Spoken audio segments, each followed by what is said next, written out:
So to bring us back to where we are today, we're up to chapter 14, and you'll remember that we're in this tribulation period. We're sort of halfway, and John is sort of giving us these parenthetical chapters that are kind of giving us context and explaining more about what is going on currently, as well as what has gone on to get us to where we are.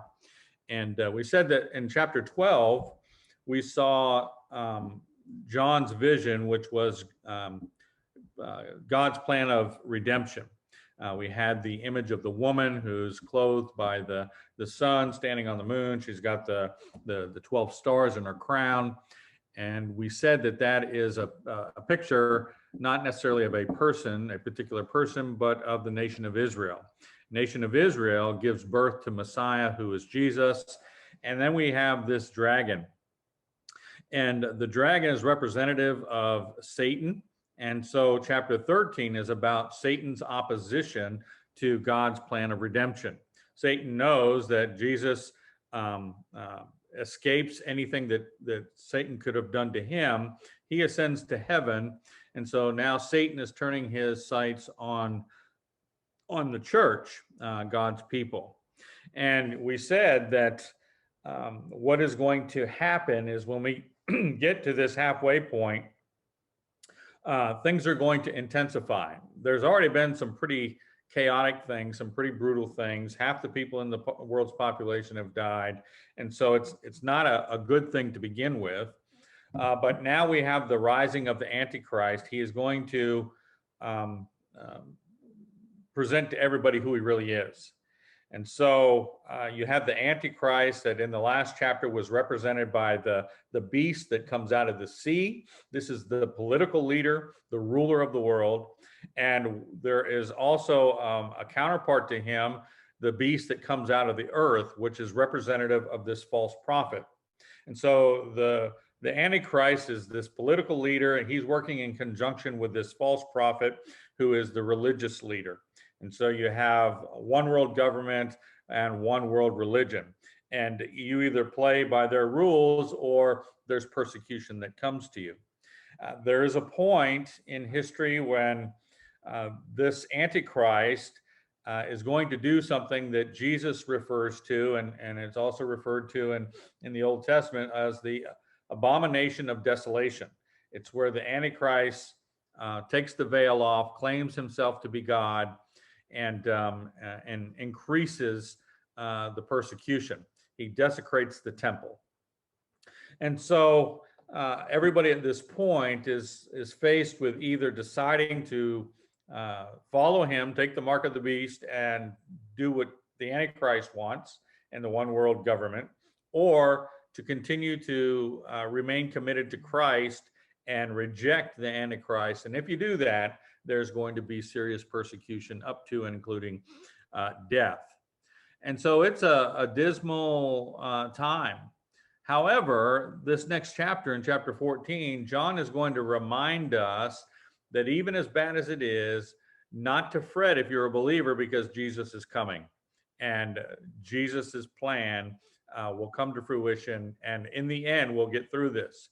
Now, there, as we've said before, some people who believe the church is missing during this period. There are some people who believe, mid-trib people who believe that the church went up to this turning point at the midway of the tribulation. And there are some people who believe that the church is going to go through this, which is where I land on this. And I've said before, regardless of which position you take, if you're a believer in Christ, you're still going to heaven. There's not a wrong position to take. And so we begin in verse 1 of chapter 14. It says, "Then I looked, and there before me was the Lamb standing on Mount Zion. And with the Lamb were 144,000 who had his name and his Father's name written on their foreheads. And I heard a sound from heaven like a roar of rushing water and like a loud peal of thunder. And the sound I heard was like that of harpists playing their harps. And they sang a new song before the throne and before the four living creatures and the elders. And no one could learn the song except the 144,000 who had been redeemed from the earth. These are those who did not defile themselves with women, for they remained virgins, and they followed the Lamb wherever he goes. And they were purchased from among mankind and offered as firstfruits to God and the Lamb. No lie was found in their mouths. They are blameless. And so we've got some imagery here. The lamb that John is referring to is obviously Jesus Christ. And so about 28 times John refers to Jesus as the Lamb of God in the book of Revelation. You'll remember the 144,000. Some people think this 144,000, first time we saw was in chapter 7. We said that there's going to be Jews from the 12 tribes, 12 nations of Israel, 12 tribes of the nation of Israel, that are going to make up this 144,000. They're going to convert. They're going to believe that Jesus is the Messiah. That is, I believe, those people who John is seeing in chapter 14. There are, however, those people who believe this 144,000 is a whole total different group of people. I don't think that there is substantial biblical evidence to support that this is a different group. I think it is the same group. But regardless, these are people who are committed to Christ, who are on board for the long haul, who are going to follow Christ. And it says that he is appearing on Mount Zion with these 144,000. When you look at the Bible, both Old and New Testament, over 150 times, you see that Jerusalem is referred to as Mount Zion. And so there's every reason to believe that in this case, when John is seeing the Messiah, Jesus the Lamb, in Mount Zion with the 144,000, he's talking that literally Jesus is in Jerusalem, the city of Jerusalem, in that area. And he mentions that he hears a voice from heaven. So his perspective, again, is on earth. And before we mentioned that sometimes John flips back and forth, where he gives perspective from being in heaven, and sometimes he gives perspective as being on earth, hearing from heaven or looking into heaven. And so John sees this 144,000 with the Messiah, Jesus, the Lamb. And this is essentially foreshadowing what is going to come in chapter 19. It is in chapter 19 where we actually see the return of Christ. And so this is, again, just giving us context, giving us understanding of what is going to happen. We mentioned previously where people take on this mark on their foreheads, that the Lord's name is written on their foreheads, and we said that this is figurative. This idea of being sealed is the idea of being divinely protected. It's being a person who has committed to Christ, who's remained true to Christ. I don't believe it's a literal marking on their forehead. It is just the idea that these people are committed and they have this divine protection. And it says that they're going to follow him wherever he goes. And it also mentions that they are virgins. Now, there again are people who will believe that these 144,000 are literally males who have not engaged in any kind of sexual activity, therefore they remain virgins. I think that is an incorrect interpretation. I think what it is a reference to their spiritual purity. And so, for example, in Isaiah 37, chapter 37, verse 22, Isaiah refers to the virgin daughter of Zion, meaning God's people in Jerusalem. Paul talks about this in 2 Corinthians chapter 11, verse 2. He says, he talks about presenting the virgin daughter of Christ, referring to those who are spiritually pure in the church. And so we see that this group of people, they followed Jesus, meaning they were obedient to him. They are the redeemed, meaning these are the people who are saved from Satan and from spending eternity with him. It says that there's no lie in their mouth, meaning that these are genuine people. They're not They're not fake like that false prophet was. These are genuine people that can be trusted. There's no deceit within them. And then it says that they're without fault. Do not mistake this as thinking that these people are sinless, because that's not what is being said. What is being articulated is that these people, because they are followers of Christ and because they have been redeemed by the blood of Christ, that when they stand before the Lord, even though they have a history of sin in their life, God will see them as without fault, meaning they won't be held accountable for the sin that they engaged in before standing before the Lord. And it goes on and it says that these people sang a new song. That's just referring to, if you go to chapter 5, verses 9 and 10, it says, they sang a new song saying, "You are worthy to take the scroll and to open its seals, because you were slain, and with your blood you purchased for God persons from every tribe and every language and every people and nation. You have made them to be a kingdom and priests to serve our God, and they will reign on the earth." And so, again, this is just an affirmation that these people who are with Christ at this point on Mount Zion are genuine followers. And their goal is to give all glory and praise to Christ through their words and through their deeds, even in the midst of this difficult time period. And so now we're going to see that there are a couple sets of angels that John is going to refer to. The first ones come in verses 6 to 13. Excuse me. It says, "Then I saw another angel flying in midair, and he had the eternal gospel to proclaim to those who live on the earth, to every nation, tribe, language, and people. He said in a loud voice, 'Fear God and give him glory, because the hour of his judgment has come. Worship him who made the heavens, the earth, the sea, and the springs of water.' In verse 8, a second angel followed and said, 'Fallen, fallen is Babylon the Great, which has made all the nations drink the maddening wine of her adulteries.' A third angel followed them and said in a loud voice, 'If anyone worships the beast and its image and receives its mark on their forehead or on their hand, they too will drink the wine of God's fury, which has been poured full strength into the cup of his wrath. They will be tormented with burning sulfur in the presence of the holy angels and of the Lamb. And the smoke of their torment will rise forever and ever. And there will be no rest day or night for those who worship the beast and its image, or for anyone who receives the mark of its name. This calls for patient endurance on the part of the people of God who keep his commandments and remain faithful to Jesus.' Then I heard a voice from heaven saying, 'Write this: Blessed are the dead who die in the Lord from now on. Yes,' says the Spirit, 'they will rest from their labor, for their deeds will follow them.'" And so God has given these three angels each a task.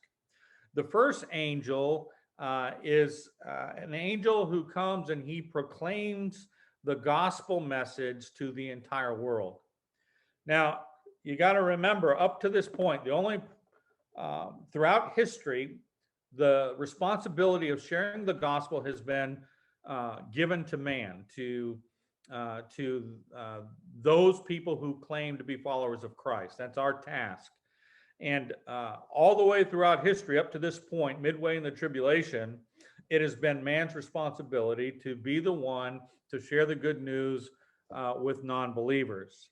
And so what you're seeing here now is that because we're so close to the return of Christ and time is running out, God is going to enlist for the first time and the only time his angel to assist in this process. Now, some people use this this particular part of Scripture as a proof text to say he's using an angel now because the church was raptured.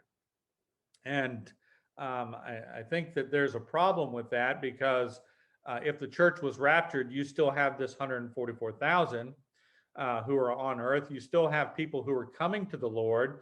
So if the church was raptured pre-tribulation, then it would stand to reason that every time someone accepts Christ, they would be raptured. So I don't think that that's the case. I think that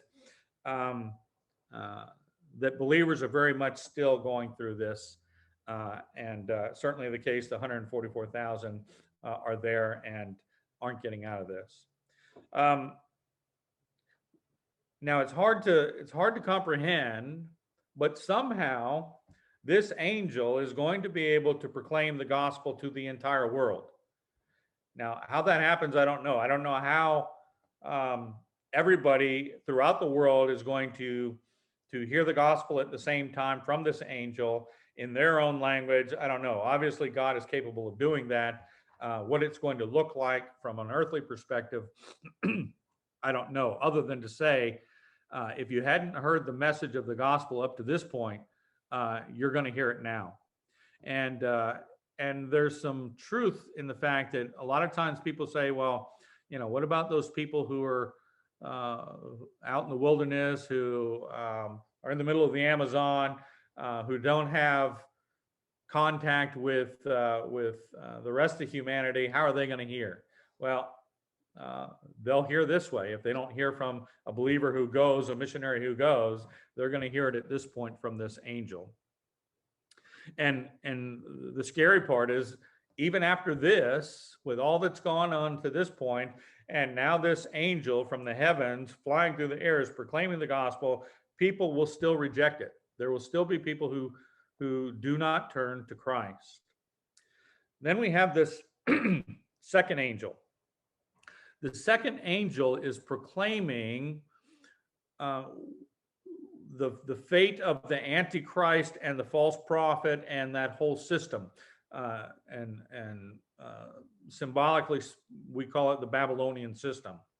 And so we'll learn more about this in chapters 17 and 18. And then you have a third angel who is proclaimed the condemnation of those people who reject God, those who accept the mark of the beast.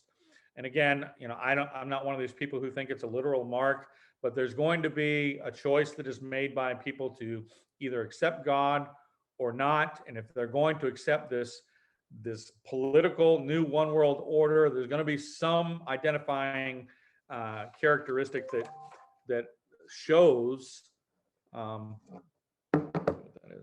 that shows that someone has chosen to reject God. Verse 12 says, this calls for patient endurance on the part of the people of God who keep his commands and remain faithful to Jesus. And so the good news in all of this is that even in this time, as in every time in history, there's always a faithful remnant of God's people that are left. In this case, maybe it's the 144,000 plus. But there are always going to be people, no matter how bad the world gets and how extraordinary the persecution becomes, that are going to remain faithful to Christ. Is there something I need to be aware of? Okay. And then we move on from this first group of three angels to another group of angels. And this is where we're going to get into the harvesting of the earth and the actual process of what is going to take place. And so it starts in verse 14. It says, I looked, and there before me was a white cloud, and seated on the cloud was one like the Son of Man. Again, this is referring to Christ. He has a crown of gold on his head and a sharp sickle in his hand. And then another angel came out of the temple and called in a loud voice to him who was sitting on the cloud, take your sickle and reap, because the time to reap has come, for the harvest of the earth is ripe. So he who was seated on the cloud swung his sickle over the earth, and the earth was harvested. Verse 17. Another angel came out of the temple in heaven, and he too had a sharp sickle. Still another angel who had charge of the fire came from the altar and called in a loud voice to him who had the sharp sickle, take your sharp sickle and gather the clusters of grapes from the earth's vine, because its grapes are ripe.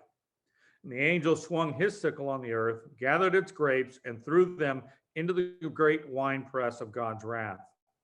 And they were trampled in the winepress outside the city, and blood flowed out of the press, rising as high as the horses' bridles for a distance of 1,600 stadia. So Jesus is the harvester of the earth.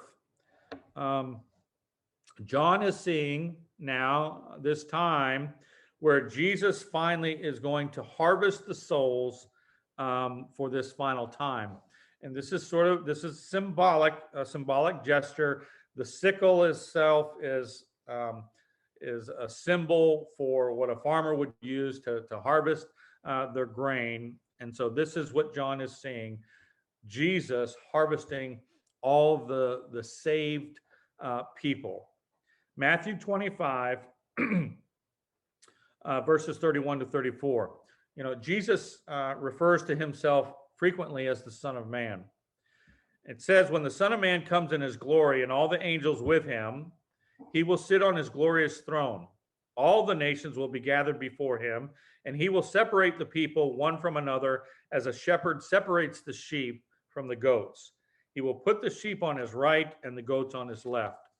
And so what Jesus talks about in the New Testament, and what the gospel writers talk about, is what John is seeing, where the time has come for Jesus to create a division between those people who love the Lord and follow him, and those who have chosen to follow the one world order, the Antichrist. And so that's what you're seeing here. There's the angel helping Jesus to take these people and put them in two different categories. The white cloud that the Lamb is sitting on, that the Son of Man is sitting on, is simply symbolic of purity. That this is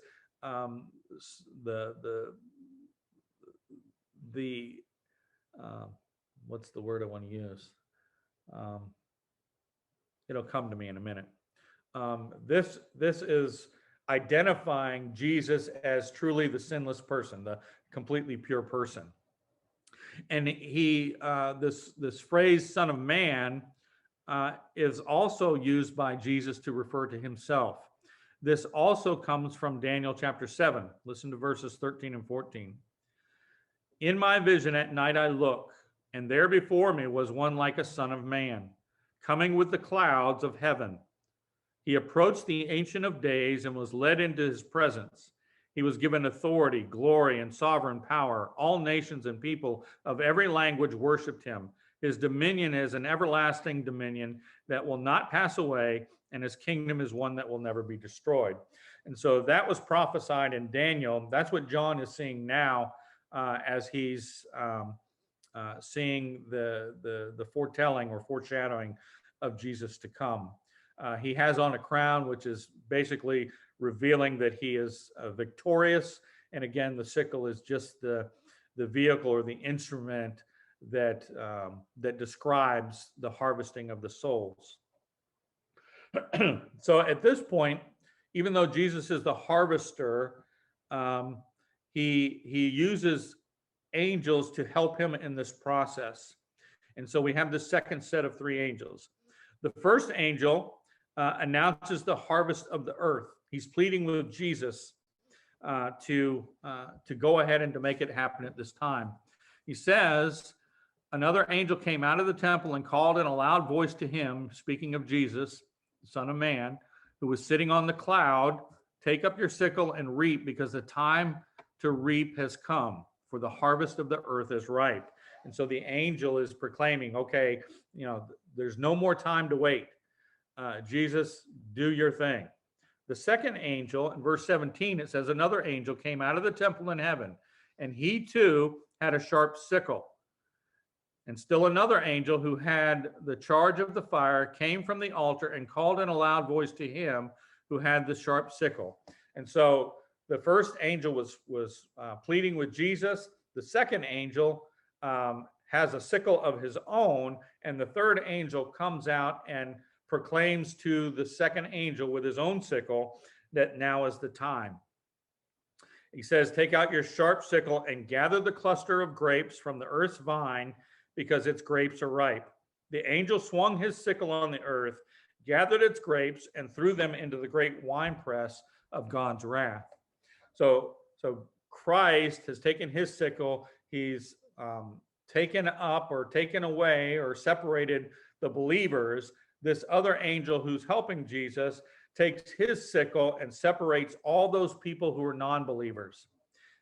When he talks about the earth's vine and the grapes being ripe, he's talking about the time it is now to deal with all the unbelievers.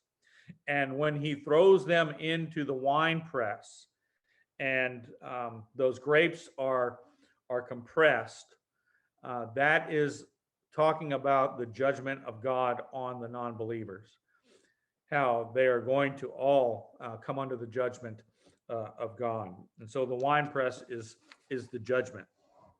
Now listen to this from Isaiah chapter 63, verses 1 to 6. This is talking about the very same thing of the winepress.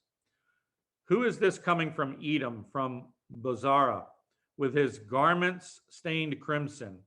Who is this, robed in splendor, striding forward in the greatness of his strength? It is I, proclaiming victory, mighty to save. Why are your garments red like those of one treading in the winepress? I've trotted the winepress alone from the nations. No one was with me. I trampled them in my anger. I trod them down in my wrath. Their blood spattered my garments, and I stained all my clothing. It was for me the day of vengeance. The year for me to redeem had come. I looked, but there was no one to help. I was appalled that no one gave support. So my own arm achieved salvation for me, and my own wrath sustained me. I trampled the nations in my anger. In my wrath, I made them drunk and poured their blood on the ground." And so that is Isaiah prophesying about what now John is also foreshadowing, how there's going to be this final stamping out of those who reject God. And so the final verse, in verse 20, it says, "They were trampled in the winepress outside of the city. The blood flowed out of the press, rising as high as the horses' bridles for a distance of 1,600 stadia." Some translations will say 1,600 furlongs. Basically, this is 184 miles where this blood is going to flow. And I don't know if there's literally going to be a stream of blood all the way up to a horse's bridle going, 184 miles. I mean, that's almost the whole length of that area there in Israel. But I think it's more symbolic. And so when you look at the numbers, 1,600 furlong or 1,600 stadia, like I said, is 184 miles. But the square of 16 is 4. Or 4, 16 is the square of 4, and 4 is the number of the earth. 100 is the square of 10, and 10 is the number that we use for completeness. And so this is John trying to articulate how comprehensive this is going to be. There are also people who look at it and say 1,600 is the square root of 40, and 40 is the number that is associated with judgment. So at the end of the day, there's going to be this extraordinary judgment of all those people who have rejected Christ. And it will, in fact, come on the people of the earth. And so there's a lot there to kind of decipher down. And so for me, what it comes down to is this.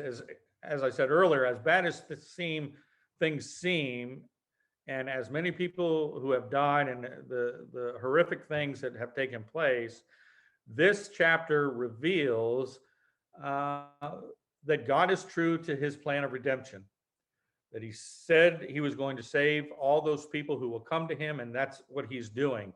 And as it gets closer to that time, and as the heat is cranked up, and as it becomes harder to accept him, he still wants everybody to accept him. And so the chapter, if you look through this stuff, you see or should see the mercy and the love of God. He's doing everything within his power to make sure that everybody has ample opportunity to accept him, even those people who perhaps have never had anybody come to them to share the gospel. He'll send this angel to proclaim the gospel. And uh, it's all the way up to the 11th hour. He's going to give us that opportunity, as much opportunity as we can have. And so, as believers, the good news is we don't have anything to fear. Whether you're a pre-trib person and you don't think you're going through this, or you're a person who thinks you've gone halfway through this but don't have to experience the second half, that's fine. Or if you're a person who believes that you're going to go all the way through the 7 years of tribulation, if you take a post-trib position, you don't have to fear, because God, even in the midst of this chaos, is going to preserve you and protect you, and you will come out on the other side in the glory of heaven with God and with His Son. And so, what we see, I think, is consistency in John's vision from the very first chapter in Revelation all the way up to now, and to what's to come. If you've read ahead, you'll see that in chapter 19 and beyond. So this should, for us, give us pause and cause to say, depending on my position, if I'm a pre-trib person and I think I'm getting out of here, at best case, I don't know when God's coming back. I don't know when this time is going to happen.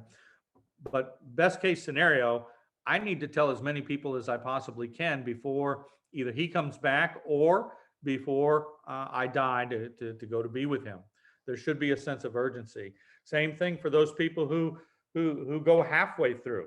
If you are a believer and you go halfway through and it's going to get exponentially worse, there should be a sense of urgency to say to people, hey, I'm getting out of here in a minute.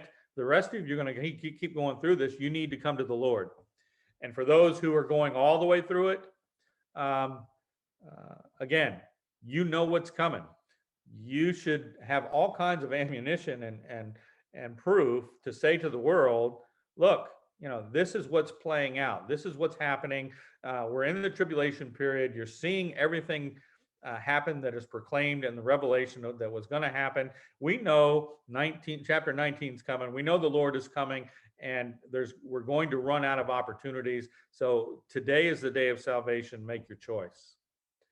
And so we should take comfort in the fact of knowing that we are on the right side of this, that we are on God's side, and the only thing that we have to fear is the fear that we have for people who do not accept Him, for whether it's family members or neighbors or even our enemies. We shouldn't want to see them experience this and to find themselves in that group harvested by the angel who takes and places them in the winepress of judgment.